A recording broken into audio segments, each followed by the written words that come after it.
First, let's start from scratch by creating a new VN project and importing our video to the timeline.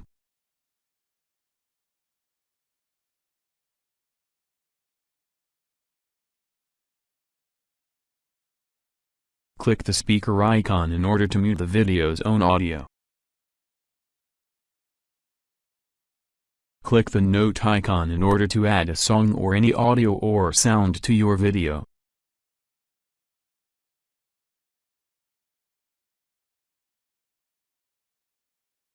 Click on Choose Next the audio file you want to add to your VN video. You can set a timed fade in and fade out effect for the audio.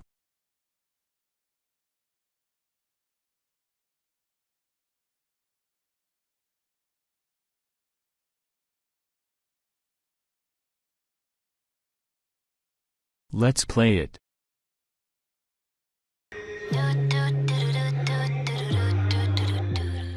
All done. Please subscribe.